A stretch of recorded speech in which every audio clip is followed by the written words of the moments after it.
Hello நண்பா.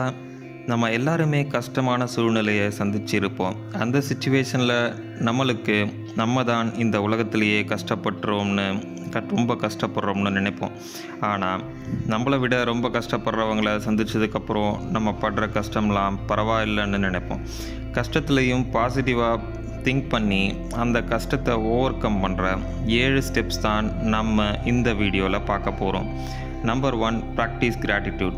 கிடைத்த எல்லாவற்றிற்கும் உங்கள் உணர்வுபூர்வமான நன்றியை தெரிவித்துக் கொள்ளுங்கள். அப்படி செய்யும்போது இந்த பிரபஞ்சம் நமக்கு அந்த நன்றி சொல்லக்கூடிய விஷயங்களை மேலும் மேலும் கொண்டு வரும். நம்பர் 2 பார்த்தீங்கன்னா, ஃபைண்ட் தி பாசிட்டிவ் இன் நெகட்டிவ் சிச்சுவேஷன்ஸ். நீங்கள் தனிமையில் இருக்கும்போது பாசிட்டிவாக சிந்திக்க வேண்டும். நெகட்டிவான சிச்சுவேஷன்ஸ் இருக்கும்போது பாசிட்டிவான சில விஷயங்களை பார்க்க வேணும். மற்றவர்களிடம் பேசும்போதும் நாம் பாசிட்டிவாக பேசும்போது அந்த நெகட்டிவான சிச்சுவேஷன்ஸ் ஆட்டோமேட்டிக்காக நம்மளை கடந்து சென்றுவிடும். 3வது பார்த்தீங்கன்னா, ப்ராக்டிஸ் ஃபர்கிவ்னஸ். விட்டு கொடுத்து வாழும்போது உங்கள் மனதில் உள்ள நெகட்டிவான எண்ணங்கள் விலகி பாசிட்டிவான எண்ணங்கள் அதிகமாக வரும். தவறு செய்வது மனித இயல்பு, மன்னிப்பது இறைமாண்பு என்ற பழமொழியை கேள்விப்பட்டிருப்பீர்கள். எனவே விட்டு கொடுத்து வாழ பழகுங்கள். உங்கள் எண்ணங்கள் பாசிட்டிவாக மாறும்.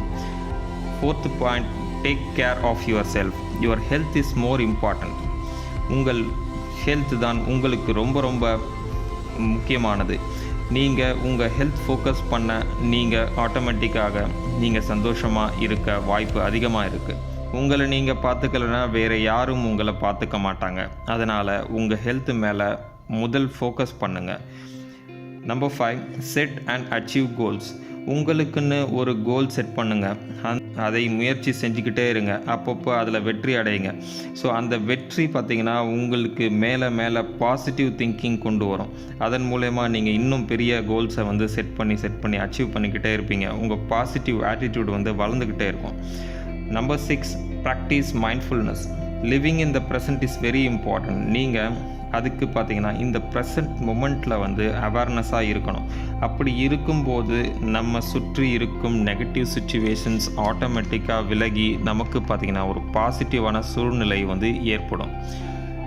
Number 7, two things that make you happy. உங்களுக்கு சந்தோஷம் கொடுக்கக்கூடிய செயல்களை செய்யுங்கள். உங்களுக்குன்னு ஒரு க்ரியேட்டிவ் ஹாபியை டெவலப் பண்ணுங்கள். அந்த ஹாபி நீங்கள் செய்யும் போது உங்களை டெவலப் பண்ணுறதா இருக்கணும். அதே சமயம் உங்களுக்கு சந்தோஷத்தையும் சாட்டிஸ்ஃபேக்ஷனையும் கொண்டு வரக்கூடியதாக இருக்கணும். அப்படி நீங்கள் தொடர்ச்சியாக செஞ்சுட்டு வரும்போது உங்களுக்குள்ள ஆட்டோமேட்டிக்காக பாசிட்டிவ் ஆட்டிடியூட் இம்ப்ரூவ் ஆகும். அப்படி இம்ப்ரூவ் ஆச்சுன்னா உங்களுக்குள்ள ஹாப்பினஸ் ஆட்டோமேட்டிக்காக நீங்கள் தக்க வச்சுக்கிறதுக்கான நிறைய வாய்ப்பு இருக்குது. எனவே மேற்கூறிய 7 விஷயங்களையும் நீங்கள் ஃபாலோ பண்ணிங்கன்னா உங்கள் வாழ்க்கையை நீங்கள் எப்பொழுதுமே சந்தோஷமாக வாழ உதவியாக இருக்கும். இந்த வீடியோ உங்களுக்கு பிடிச்சிருந்தால் லைக் பண்ணுங்கள். நமது சேனலை சப்ஸ்கிரைப் பண்ணுங்கள். நன்றி, வணக்கம்.